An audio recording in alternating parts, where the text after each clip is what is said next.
1 in 5 suffer. Erase the stigma. Brain difference is not a crime.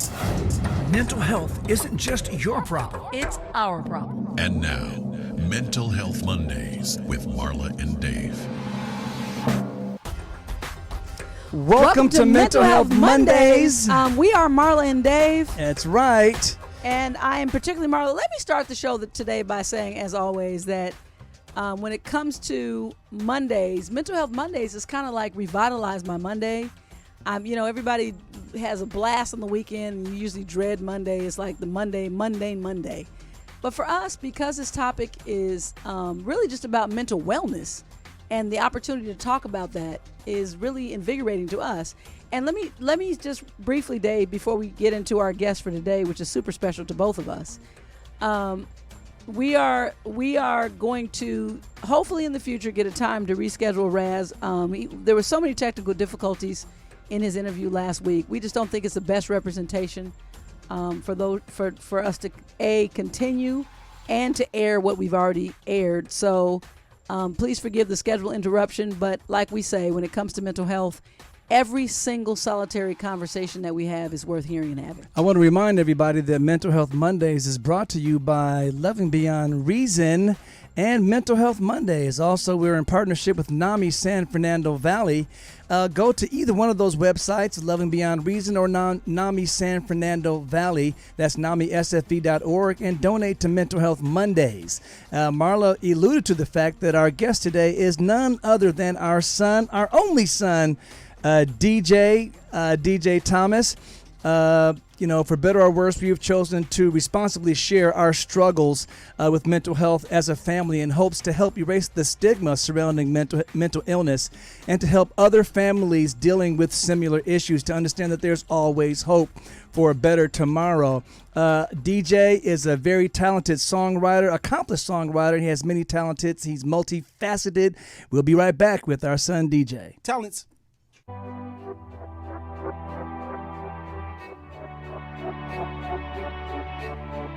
Help someone who is struggling by supporting the National Alliance on Mental Illness and be a part of the NAMI effect. Hope starts with you. Hey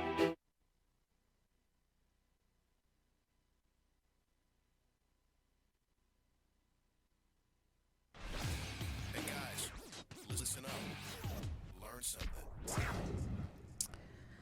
Okay, so first let me just introduce the amazing, talented, the son of my...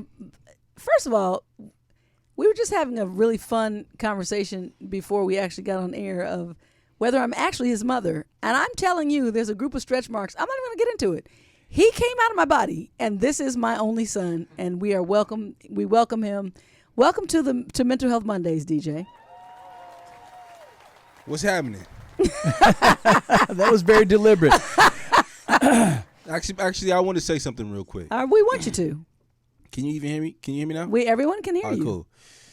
I want to say thank you so much for having me on this show, because life is all about blessings. Life is all about being able to share and impart your blessing upon somebody else that really needs it in their time of need. So at the end of the day, I feel blessed to even have been chosen for this mental health challenge, this mental health trial that God is putting me through. Come on now.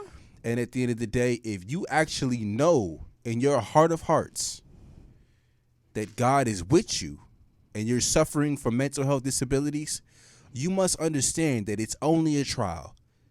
I swear, time heals all things, and that's actually a scientifically proven statement. So if we know scientifically that time heals all things, including trees, plants, grass, nature. You understand? So if time heals all things, the trial that you're in will be healed over time regardless.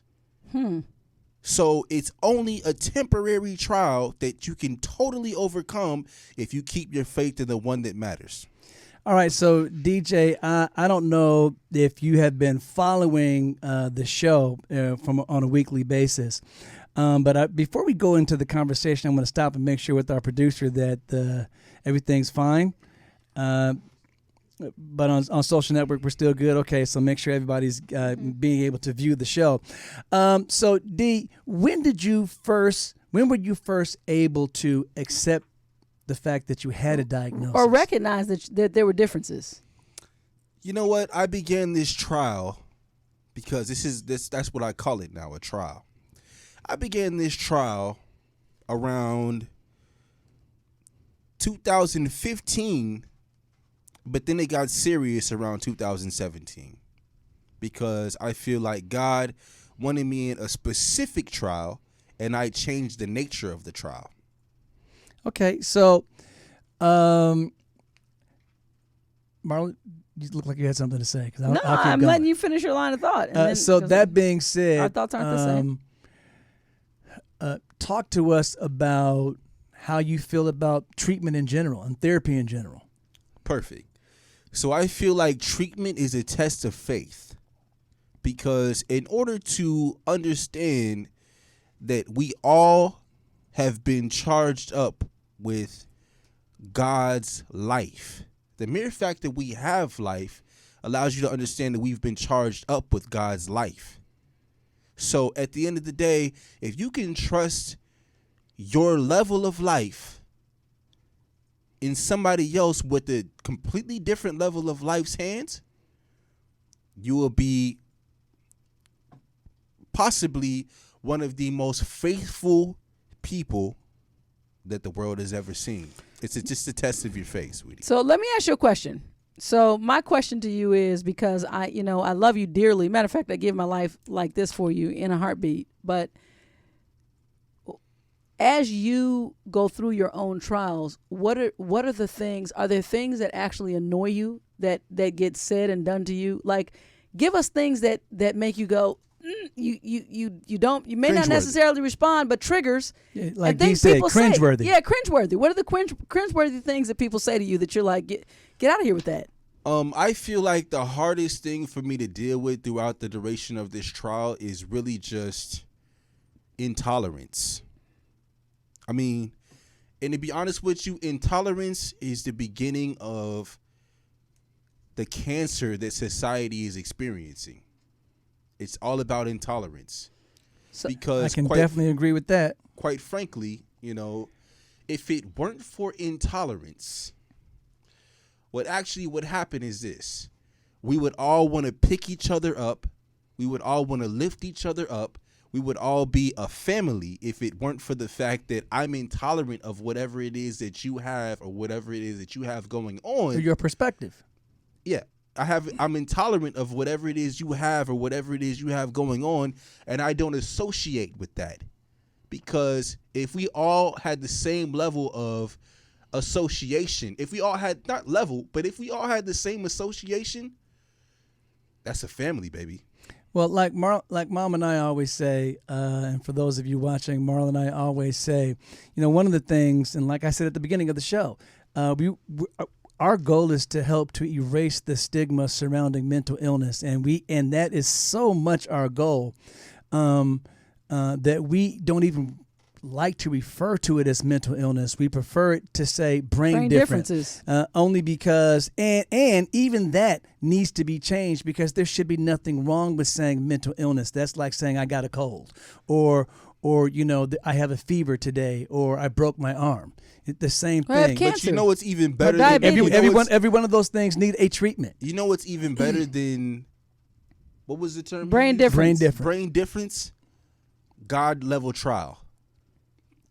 That's even. Okay. That's so incredibly important to the story. But understand this though, D. The story of. How do we put this? The story of life. I think that's a good thing. So incredibly important. I think it's important for your personal trial, but the reason we say brain difference is because, to be honest, it's unfortunate, but it's true that everybody doesn't have the faith in that you have, and so some people don't believe in God at all. But there is a difference that exists that doesn't make you less than. How could you worthless. not believe Hold on. in the idea of control? Hold on. The music is playing, so just. I know you have a lot to say. That's why we slated you in here, baby. You got episodes 1 and 2. We all in this, baby. We all in this thing. We'll be right back with more insightful conversation with our son, DJ. You cannot afford to miss one word that comes out of this discussion today. So stay tuned. We'll be right back. When Dave and Marla get together, it's hot.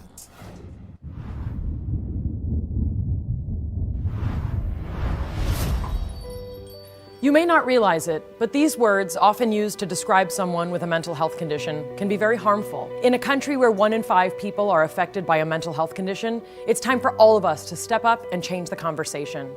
Just because someone's struggle isn't obvious on the outside doesn't mean they aren't hurting on the inside. We need to see the person, not the condition.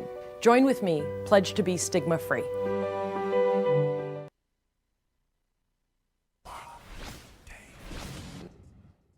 It's time for the Mental Health Minute with Marla and Dave.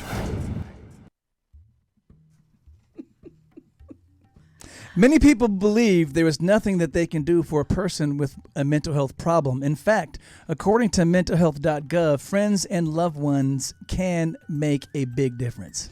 Only 44% of adults with diagnosable mental health problems and less than 20% of children and adolescents receive treatment. Friends and family can be important influences to help someone get the treatment and the services that they need by 1, reaching out and letting them know you are available to help. 2, helping them access mental health services. 3, learning and sharing the facts about mental health, especially if you hear something that they might be feeling that isn't necessarily true. Treating them with respect, just as you would anyone else. That's a big one. Also, refusing to define them by their diagnosis or using labels such as crazy. If you or someone that you know is experiencing mental health challenges, please, we beg, visit NamiSanFernandoValley.org for help with hospitals and psychiatric units and mental health centers, help with specific mental health issues, including suicide prevention, and specific help for veterans, including a Veterans Crisis Line. This message is brought to you by Mental Health Mondays with Marla and Dave. David is a thinker. I never do anything without thinking about it first. Marla is a feeler. I basically wear my personality on my sleeve. But when Marla and Dave get together, it's like a match dancing with a firecracker. All right, we're back with DJ.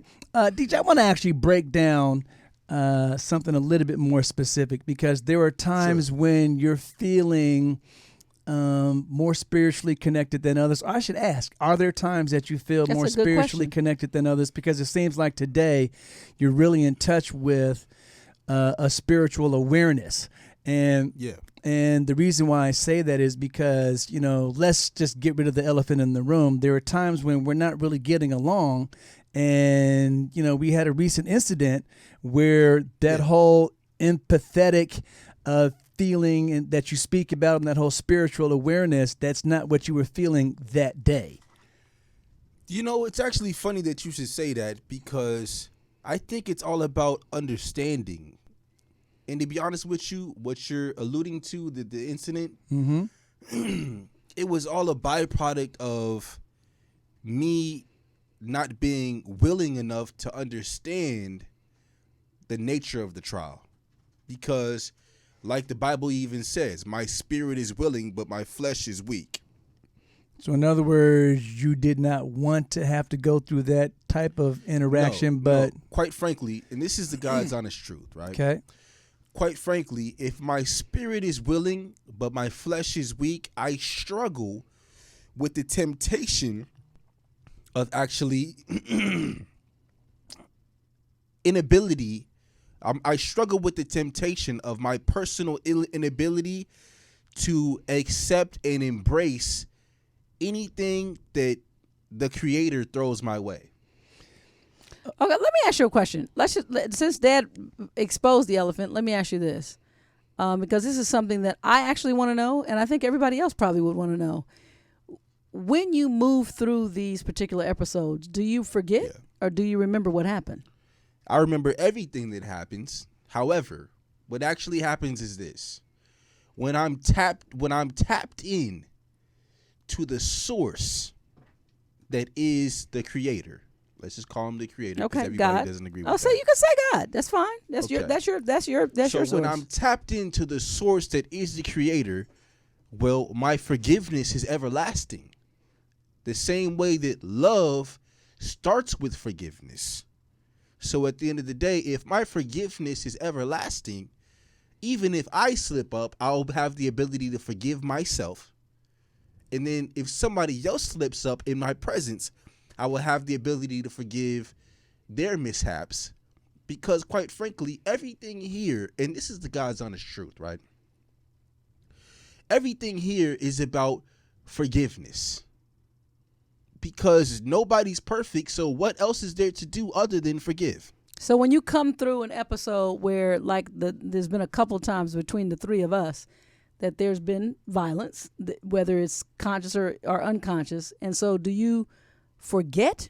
Do you just say, never mind, clean the slate, go forward, I'm good? So when I have problems embracing anybody's nature, because that's what we're all struggling with. We're struggling with nature, human nature itself. Yep. So if we're all dealing with each other's natures, which is all encompassing, if I have the inability to forgive somebody's nature, I will therefore do exactly what I just warned all of us about, and I will be intolerant. Got it. And it starts with desensitization of this level of intolerance. If I'm desensitized to being intolerant, well, quite frankly, over time, I will hate my life because I will not be tolerant of my personal mishaps. And at the same time, over time, I will, how do I put this? Yeah, I'm sorry. Over time, I will be hateful and spiteful of others' mishaps because it starts within. And if I'm intolerant of myself and my own mistakes, I will actually be, therefore, inevitably be intolerant of somebody else. Right. So that's a question, and someone else here is saying that her son clearly has some of the same incidents, and he doesn't remember at all. So people are asking because that's something that we're curious about. Like, I've experienced the fact that you actually, at times, I call it, you're gifted in the way that you I think you access more of your brain. I'm just going to keep it all the way real. I think you access more of your brain, which is more of a talent than it is a detriment than the rest of us. But at the same time, I'm limited. So as your mother, I'm limited because I'm not an emotional amphibian. You are. So you get to go into other places that I'm never going to access. So when you do that, selfishly, I want you with us. I love the hell out of you. So for me, I'm asking what everybody else is asking to try and understand it, not to judge you and not to criticize you. Yeah. But what exactly are we referring to that we're supposed to be understanding? Well, let me just say this, Marla, and I just not to interrupt, but let me interrupt. One of the things that I hear DJ saying is that the first thing that he has to do is sort of give himself some grace and give himself some forgiveness. That is absolutely because correct. He's not going to get everything correct all the time. None of us do, especially someone dealing with, from what we like to say, a brain difference, what the world of psychiatry might say a mental illness, or what terms a trial. And so no matter the semantic, a lot of things have to be taken into account, and they're going to be ups and downs. Dave, you're going to have to hold that thought right there, sir, because it's time for us to go to a break. And when we come back, we're going to have more with your comments and with DJ. We'll be back on Mental Health Mondays. Stay tuned.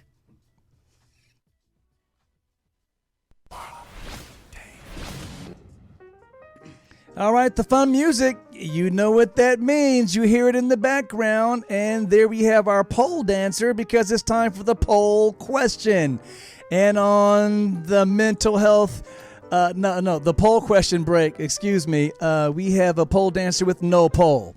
The irony never stops. Last week, we asked the question, what is the average delay between the onset of mental illness symptoms and the usual time that someone might get treatment?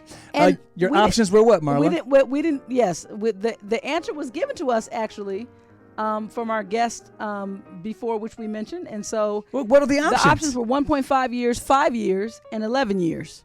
DJ, what do you think? So what's the question again? What is the average delay between what is the average delay between onset of mental illness symptoms and treatment? 1.5 years, 5 years, and 11 years.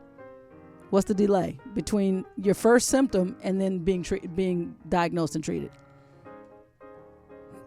And what are the options again? 1.5 years, 5 years, 11 years, or 11 years. I'd say 5 years. Well, sadly to say, we wish it was quicker. It's 11 years on average that people start to have symptoms and they don't feel that they need to get to the doctor. So things kind of get worse until they finally get to the doctor. The poll question, and hopefully because of shows like this and other efforts, the war to erase the stigma of mental illness, we can get that time frame much shorter. The poll question for next week, Marla, what is it? Which of these conditions are most likely to develop? Are you most likely to develop? Which of these conditions are you most likely to develop? Excuse me. A, diabetes. B, cancer of any kind. C, mental illness. Or D, heart disease. Heart disease, most definitely. All right. So that's DJ's answer. You're going to find out the answer when we find out the answer and when we look at all of your answers, because you're going to pop over to our social media, any of the Mental Health Mondays, all of our pages, and you will find the poll question. You will do it. You will vote. You will vote, and your voices will be heard, and your answers will be shared. Make sure you go by Love and Beyond Reason website and NAMI San Fernando Valley's website and donate to Mental Health Mondays. Back to the show.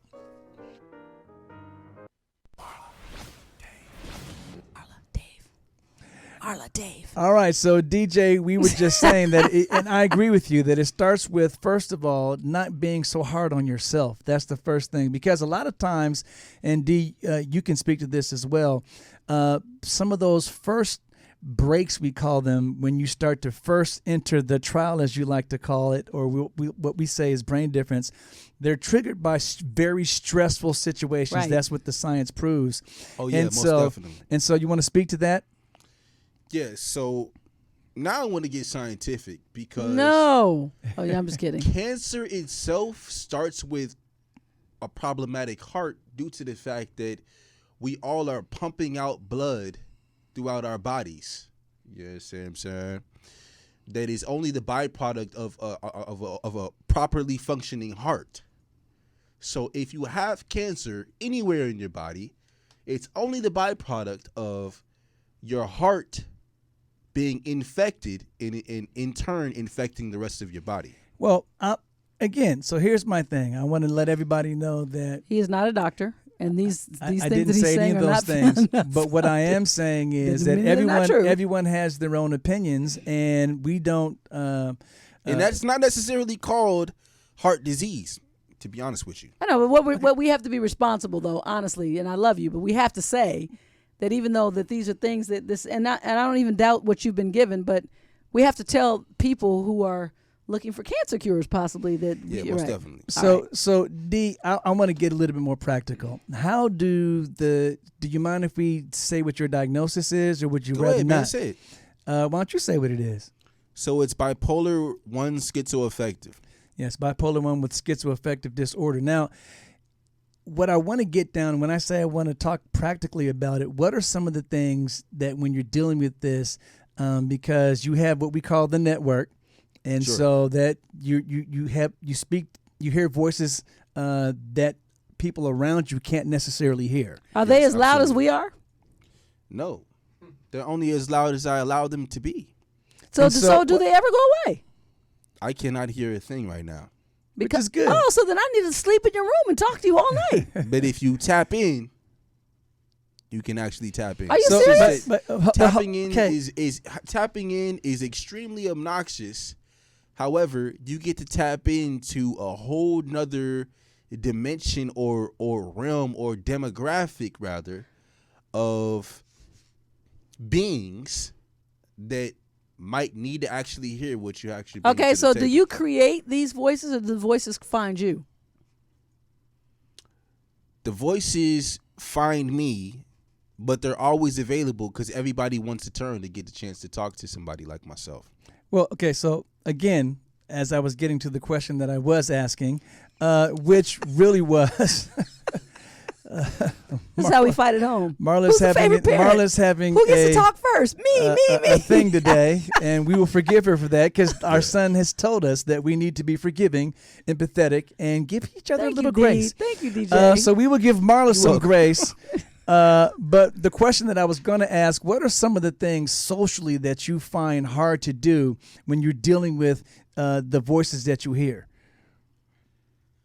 Socially, it's actually ironic that you should say that, right? Mm-hmm.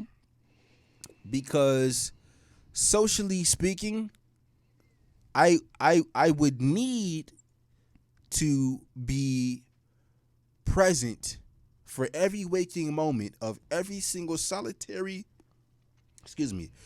request in order to do the job that God has bestowed upon me correctly. So it's kind of So like I God need Almighty? to be fully present. Exactly. Like I need to be fully present. So if I'm not fully present, you understand, everything is astray because it's all about multitasking is all about unison. So if I'm looking at everything like a separate task, I will be a horrible multitasker. So however, again, practically speaking, no, let me finish. Okay. Let me finish. However, if I'm looking at everything like a process, a unified process, it makes everything so much easier to actually deal with.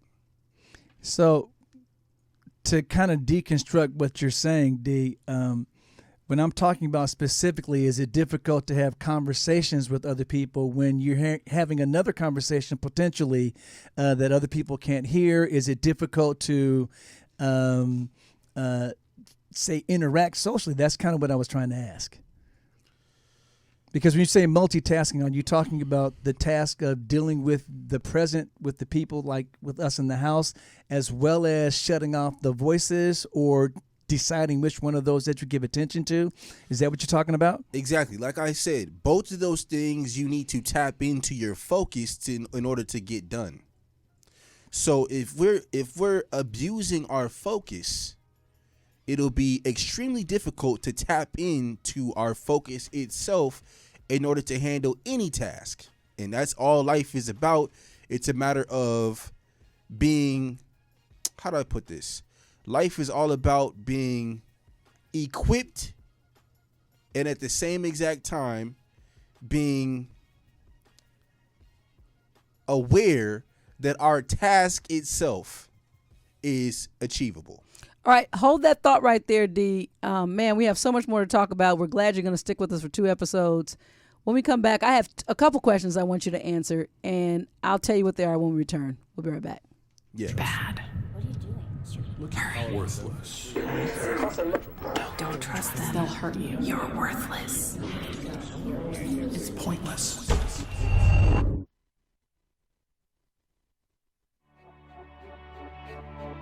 When the pain of schizophrenia meets hope, everything can change. Help someone who is struggling by supporting the National Alliance on Mental Illness and be a part of the NAMI effect.